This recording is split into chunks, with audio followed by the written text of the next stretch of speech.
Hello बच्चों, आज हम कक्षा 10वीं के एक्सरसाइज 6.3 की शुरुआत करेंगे। इसके पहले के सारे सवालों को हमारे प्लेलिस्ट में और डिस्क्रिप्शन में मिल जाएंगे।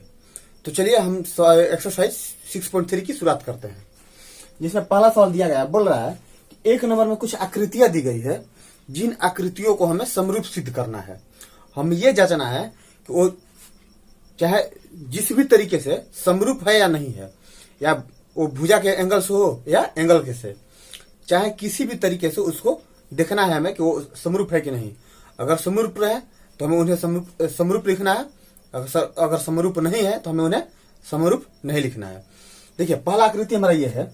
इसमें दो त्रिभुज दिया गया है, एक ए बी सी और एक पी क्यू आर, जिसमें बोला गया है कि जो कोण ए है, इसका त्रिभुज एबीसी का कोण ए त्रिभुज पी क्यू आर के कोण पी के बराबर है, और कोण एबीसी का कोण बी कोण क्यू के बराबर है, कोण सी कोण आर के बराबर है। तो हमें देखना है कि ये समरूप है कि नहीं। देखिए, हमने समरूपता में ये भी पढ़ा था कि अगर किसी त्रिभुज का दो या तीनों कोण बराबर हो तो त्रिभुज समरूप होते हैं। तो इसमें देखिए, अगर हम लेके चलेंगे, चलिए इसको हम हल करते हैं। तो देखिए, इसमें क्या आ जाएगा, त्रिभुज ए बी सी, नहीं अभी कहां से जी, तथा त्रिभुज पी क्यू आर में हम देखेंगे कि समरूप करने के जितने भी शर्तें होते हैं, उन दोनों शर्तों में इन दोनों त्रिभुजों में क्या हमारा मैच कर रहा है। तो देखिए, इसमें इसका अगर कोण ए देखें तो उसके कोण पी के बराबर है, इसका कोण बी देखें तो उसके कोण क्यू के बराबर है, अगर इस छोटे वाले त्रिभुज का कोण सी देखें तो इसके कोण आर के बराबर है। तो इस तीनों त्रिभुज का इस त्रिभुज का तीनों कोण इस त्रिभुज के तीनों कोण के बराबर है। तो क्या होगा, ये समरूपता के नियम को हमारा फॉलो करता है। तो इसको क्या लिखेंगे हम, ये दोनों त्रिभुज क्या हो गया, ये समरूपता से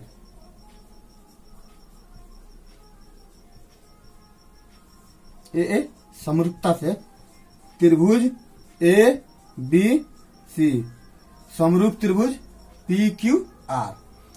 तो ये त्रिभुज क्या है, हमारा त्रिभुज समरूप है।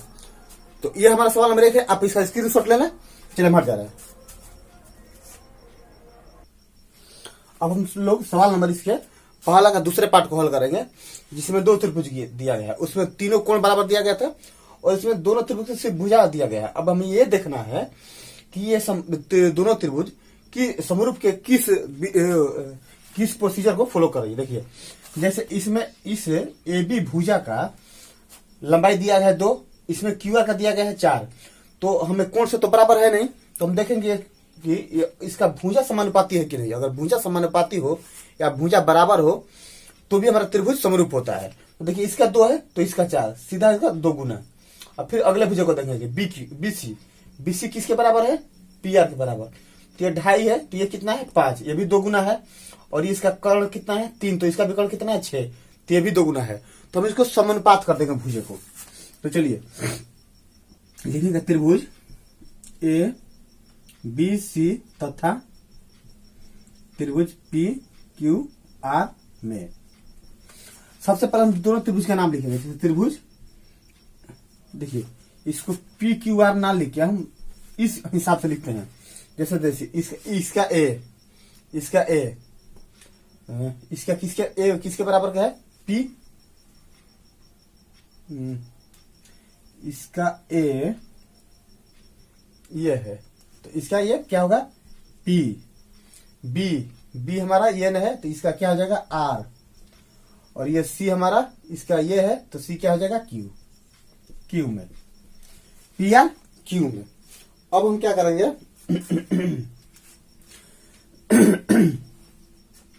अब इसके हम सारे भुजाओं का अनुपात लिखेंगे। जैसे इसका देखिए, ए बी भुजा है, यहां पर लिख लेंगे भुजा ए बी किसके बराबर है, ए बी हमारा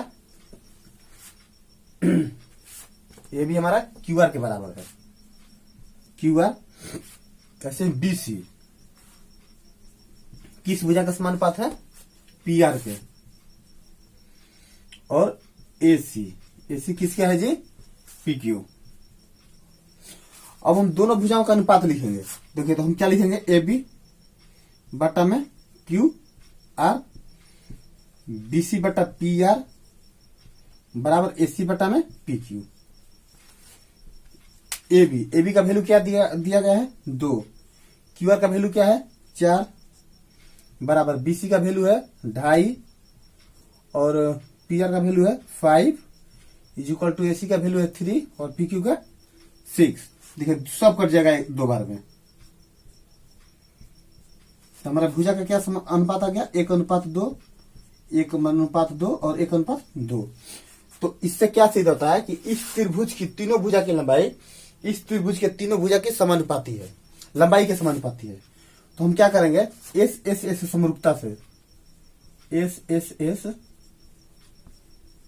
समरूपता से त्रिभुज ABC समरूप त्रिभुज PQR। हमें बस यही निकालना था कि यह त्रिभुज समरूप है कि नहीं। तो यह त्रिभुज समरूप हो गया। हमने क्या किया इस भुजा को इस भुजा से, इस भुजा को इस भुजा से, इस भुजा को इस भुजा से। ये जरूरी नहीं कि आपका ये जो लंबाई इसमें दिया गया है वही यहाँ पर लंबाई भी हो, यहाँ पर आधार भी हो सकता है। बस कि उसके अनुपात में हम किसी भी एंगल से कोशिश करेंगे कि इसको समानुपाती करें। जिस अगर किसी भी तरीके से ये समानुपाती हो जा रहा है तो इसको हम समानुपाती बना देंगे। तो चलिए आप इसका स्क्रीनशॉट लेना, फिर हम नेक्स्ट सवाल को हल करते हैं। अब हम लोग सवाल नंबर 3 को हल करेंगे, जिसमें ये 2 त्रिभुज दिया गया है और इसकी भुजाओं की लंबाई दी गई है। तो इसमें हम वही करेंगे, देखेंगे कौन भुजा किसके समानुपाती है। तो MP जो है किसके समानुपाती है DE के, LP समानुपाती है BF के और LM समानुपाती लगभग में है EF का। चलिए इसको भी हम लिखते हैं, त्रिभुज LMP तथा त्रिभुज DEF में LM भुजा लगभग किसके है बराबर EF के। आप यहां पर भुजा लिख लें। इसके बाद है MP, LM MP किसके बराबर है DE के और बच गया LP किसके बराबर है DF के। अब इसके भुजा का हम समानुपात निकालेंगे तो क्या हो जाएगा LM बटा में EF बराबर MP बटा में DE बराबर LP बटा में DF। अब इन भुजाओं की लंबाई लिखेंगे। LM का लंबाई क्या है हमारा 2.7 बटा में EF का लंबाई क्या है 5 बराबर MP का लंबाई क्या है 2, D का लंबाई क्या है 4, LP 3, DF 6।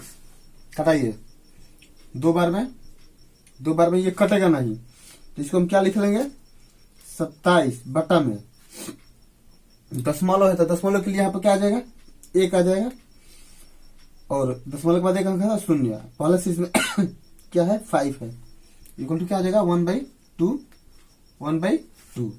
तो इसको हल करेंगे क्या आ जाएगा 27 बटा में 10 बराबर 27 बटा 50 में होगा जी बराबर 1 बटा में 2 1/2। तो अब यहाँ पर क्या लिखेंगे ये तो दोनों भुजा बराबर है लेकिन ये दोनों भुजा बराबर नहीं है तो ये किसका मान है LM का। LM बटा में EF बराबर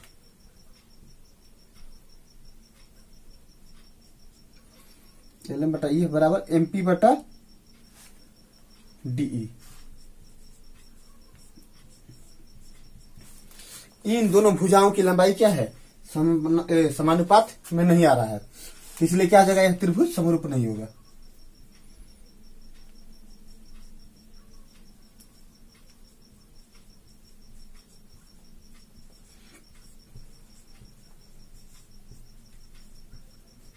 नहीं यही क्या हो गया इसका आंसर हो गया।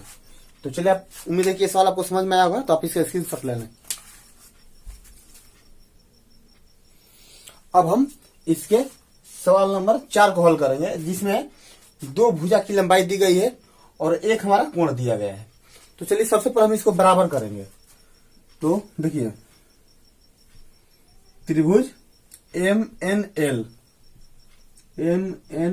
तथा त्रिभुज M हमने क्या रखा है, जिसका मान 70 डिग्री होता है। यहाँ पर किसको रखेंगे हम, Q को। तो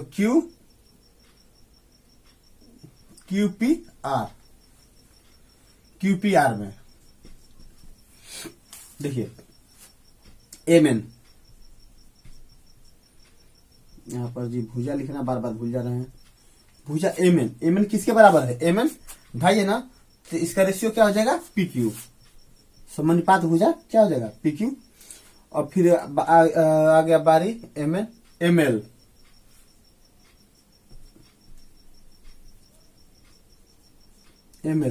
बराबर क्या हो जाएगा हमारा QR, क्योंकि यहीं से ना इसका समानुपात हो सकता है। यहाँ पर 5 है, यहाँ पर 2 है, दोगुना है।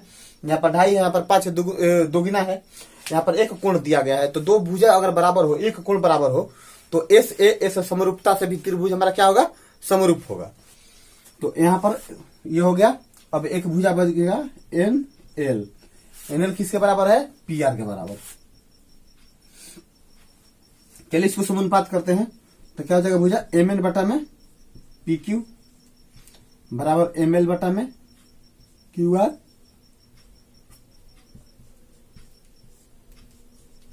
NL बटा में PR।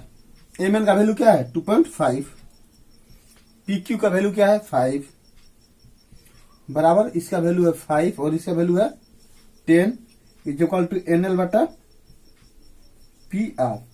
2 बार में ये भी कट गया, 2 बार में ये भी कट गया। तो इसको क्या ले सकते हैं हम, 1/2 बराबर 1/2 बराबर NL बटा में PR। ये R है जी, थोड़ा R हमको लिखने नहीं आता है। देखिए इसका मतलब ये हुआ कि इसके भुजाओं का एक पेयर क्या है, बराबर है। जब एक पेयर बराबर है तो एक हमारा क्या है, कोण P भी तो बराबर है। सॉरी कोण P बोला है, कोण M ना, कोण M किसके बराबर है, कोण Q के बराबर। तो दो भुजा किसी त्रिभुज का अगर दो भुजा हमारा बराबर हो गया और एक कोण बराबर हो गया तो SAS मतलब भुजा कोण भुजा समरूपता से क्या होगा, त्रिभुज हमारा समरूप होगा। तो यहाँ पर लिखेंगे SAS समरूपता से त्रिभुज MNL समरूप त्रिभुज क्या लिखे हैं जी, QPR रूप। तो उम्मीद है कि यह सवाल आपको समझ में आया होगा। तो चलिए आप इसका स्क्रीनशॉट ले लें, फिर हम इसके नेक्स्ट पार्ट को हल करते हैं। ये रहा इसका 5वां सवाल, जिसमें 2 त्रिभुज दिया गया है, एक कोण दिया गया है। त्रिभुज की भुजाओं में, तीनों भुजाओं में 2 भुजाएं दी गई है। तो चलिए सबसे पहले हम लिख लेंगे कौन कौन सा त्रिभुज है। त्रिभुज ABC तथा त्रिभुज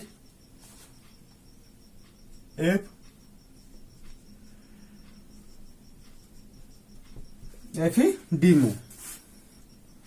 देखिए हम क्या करेंगे, देखिए AB इस त्रिभुज का ये भुजा ले लेंगे। अब ये किसके समानुपाती है, DF के। तो DF बराबर AB की लंबाई क्या है हमारा 2.5 और इसका लंबाई क्या है 5। तो कट के कितना जाएगा 2 ना, क्या हो जाएगा हमारा 1/2। अब कोण A बराबर क्या हो जाएगा, कोण F बराबर 80 डिग्री। अब हमारा एक क्या हो जाएगा, देखिए अब क्या होगा BC किससे समानुपाती होगा, EF के। तो क्या हो जाएगा हमारा 3/6, 2 बार में कट गया, कितना आ गया 1/2। आप इसमें एक बात नोट कीजिए कि जो कोण बन रहा है ना, जिन 2 भुजाओं के बीच बनना चाहिए उस दोनों भुजाओं के बीच नहीं बन रहा है। जैसे ये कोण बन रहा है, देखिए एक इसका कर्ण है, एक ये है और ये है। वैसे ही जैसे अगर हम BC का लंबाई ले रहे हैं तो BC का लंबाई पर तो ये कोण नहीं है, लेकिन यहाँ पर इसी पर है ना ये पर। तो यह जो कोण है जिन भुजाओं के बीच बनना चाहिए उन भुजाओं के बीच में नहीं बना है। ये कोण वास्तव में हमें यहाँ होना चाहिए। तो जब ये जिस भुजाओं के बीच बनाना चाहिए उस भुजाओं के बीच बना ही नहीं है, तो भी यह त्रिभुज क्या होगा, समरूप नहीं होगा।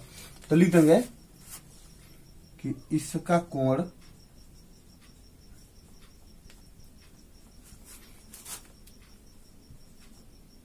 उचित भुजाओं के बीच नहीं है।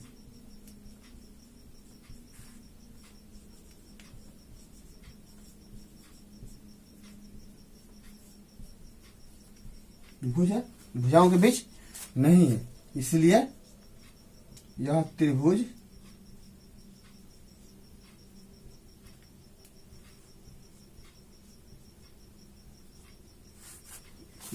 समरूप नहीं होगा।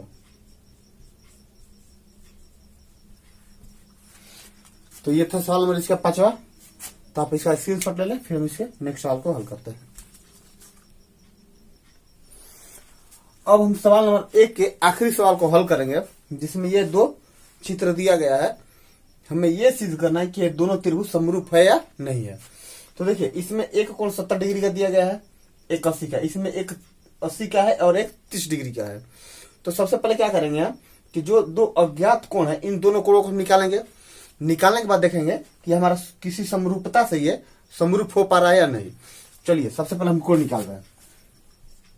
त्रिभुज DEF तथा त्रिभुज PQR में कोण E बराबर किसके है, कोण Q के, और कोण के नहीं। तो सबसे पहले क्या करेंगे, हम तीसरे कोण को निकालेंगे, इसके बाद मिलाएंगे कि इसके कोण के मान बराबर है कि नहीं। तो देखिए, हमने त्रिभुज DEF और तथा PQR ले लिया। कोण E बराबर कोण Q, दोनों 80 डिग्री है ले लिया। कोण F और कोण P निकालना है। तो देखिए, कोण F बराबर क्या होगा हमारा, कोण F बराबर 80 180 माइनस कोण F बराबर 180 80 प्लस 70 जोड़ सकते हैं ना हम। 80 प्लस 70 जोड़ के घटा देंगे 180। हम जानते हैं कि त्रिभुज के तीनों कोण का जो कितना होता है 180 डिग्री, और 180 से दोनों का मान घटा देंगे तो ये मान आ जाएगा। तो कितना हो जाएगा 180 माइनस 150 बराबर कितना आ गया हमारा 30 डिग्री। ऐसे ही कोण P का भी मान निकालेंगे।